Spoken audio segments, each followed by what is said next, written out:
Repülés közben rengeteg dolog történik körülöttünk, amiről utasként szinte semmit nem tudunk. Ez csupán azért van, mert nem tartják fontosnak elmondani nekünk. Azonban a mai videóban a repüléssel kapcsolatos érdekességekről lesz szó. Olyan apró részletekről, amikkel szinte mindenki találkozik, mégis kevesen tudják, hogy mit jelentenek valójában. Kezdjük is rögtön a beszállókártyával. Ha megnézed, van rajta egy általában 6 karakterből álló kód. Ez minden utasnál egyedi, és arra szolgál, hogy meg tudják különböztetni az utasokat, és a rendszer pontosan be tudjon azonosítani. Ez a kód tartalmazza a nevedet, az adataidat, az adataidhoz kapcsolódó információkat, azt, hogyan vetted a jegyet, és bizonyos esetekben még olyan adatokat is, mint a születési dátumod, vagy az elérhetőséged. Éppen ezért nem ajánlott a beszállókártyádat egy utcai szemetes kukába kidobni. De lehetséges, hogy találsz egy másik kódot is a beszállókártyádon. Ez az úgynevezett 4S kód, azaz 4 darab S betű. Ha ezt megtalálod a kártyádon, akkor számíts rá, hogy kicsit lelassítanak. Ugyanis további ellenőrzésen kell átesned. Ezt azoknak az utasoknak teszik rá a jegyére, akiket gyanúsnak találnak. Na és mikor tűnhetsz gyanúsnak? Hát például akkor, amikor úgy állapítják meg, hogy gyanúsan viselkedsz. Vagy esetleg szokatlanul sok készpénz van nálad. De hogyha rajta van a jegyen a kód, és nincs mit rejtegetned, akkor pánikra sincs okod, mert ez csak egy rutin ellenőrzés, még akkor is, hogyha kellemetlen. Őrület belegondolni abba, micsoda szerkezet egy repülőgép, és mennyi minden kell ahhoz, hogy működjön. Sokszor nem elég az, hogy maga a gép rendben legyen, számolni kell a külső tényezőkkel is, amikre talán nem is gondolnánk. Mint például a madarakra. Amikor egy gép ütközik egy madárral, gondolhatjátok, hogy a madárral mi történik. Az Egyesült Államokban évente körülbelül 12 000 madár esik a repülőgépek áldozatául. Természetesen az a madaraknak nem elég, hogy lezárják a repülőteret kerítéssel, mert a madarakat nem igazán akadályozza meg. Ezért különböző módszereket alkalmaznak, hogy a felszállás zökkenőmentes legyen. Van olyan repülőtér, ahol ágyúval próbálják tartani a betolakodókat, a hang elijeszti a madarakat, és elrepülnek a környékről. De nem csak a madarak jelentenek veszélyt a repülőgépek számára. Az extrém időjárás sem kedvez. A jégeső például hatalmas károkat tud okozni. Nézd meg ezt a gépet! És ott van a villámcsapás. Amerikában évente legalább egyszer biztosan belecsap a villám egy repülőgépbe.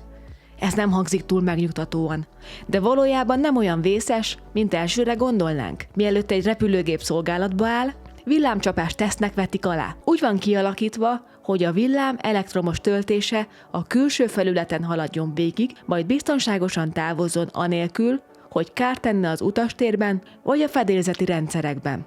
Gondolkodtál már azon, hogy a WC tartalma hova kerül a repülőn? A hiedelmekkel ellentétben nem a levegőbe. Amikor lehúzod a WC-t egy hatalmas szívóerő kis mennyiségű vízzel, a szennyet a gép hátuljába juttatja. Egy fertőtlenítő rendszerrel töltött tartályba. Amikor a gép leszáll a repülőtéren, a tartály tartalmát kiszívják, és egy tartálykocsi elszállítja.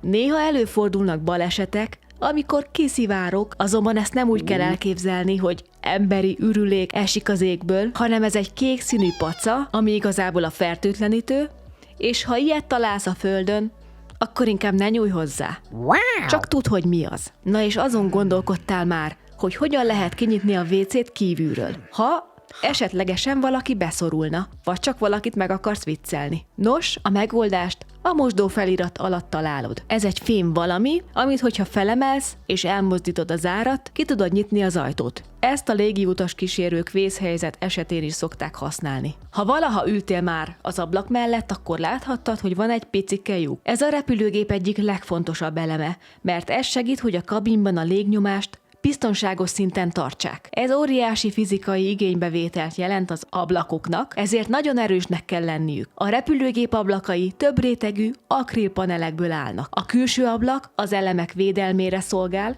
a második panel egy biztonsági réteg, a belső pedig az utolsó védelmi vonal. Ez a picike kis lyuk pedig a légtelenítő nyílás, ami nem csak a nyomás kiegyenlítésben segít, hanem abban is, hogy az ablak ne párásodjon és ne jegesedjen. Bizonyára te is hallottál már hangokat a repülőgépen. A legtöbb utas felismeri, és tudja, hogy amikor ezt hallja, azt jelenti, üljünk le és csatoljuk be az övünket. De ez a hang sokkal többet jelenthet. Ha egyszer hallod, Ez figyelmeztetheti a légiutas kísérőket a közelgő turbulenciára. Ha kétszer hallod egymás után, az azt jelentheti, hogy a repülőgép elérte a 3000 méter magasságot.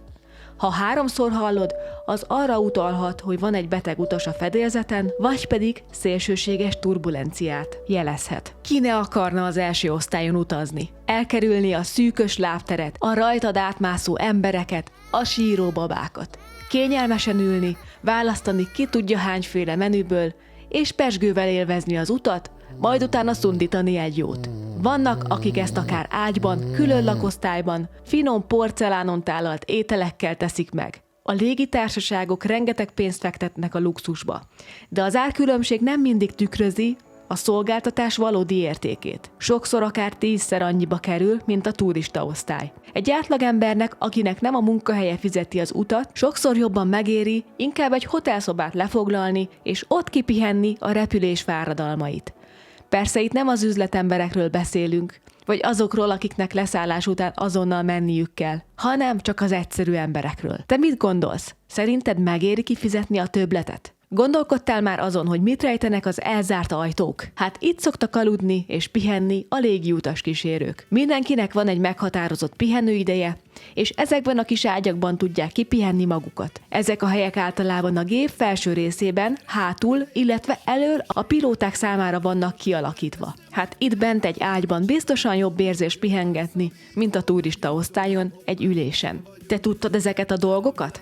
Vagy gondolkodtál már rajtuk? Írd meg a véleményed, és a következő részben találkozunk. Sziasztok! Merci a térképe jobbra fordul, Tomi meg balra és meg is indul. A kamera ránk néz, mit műveltek ott, mi meg nevetünk, így pörög a vlog.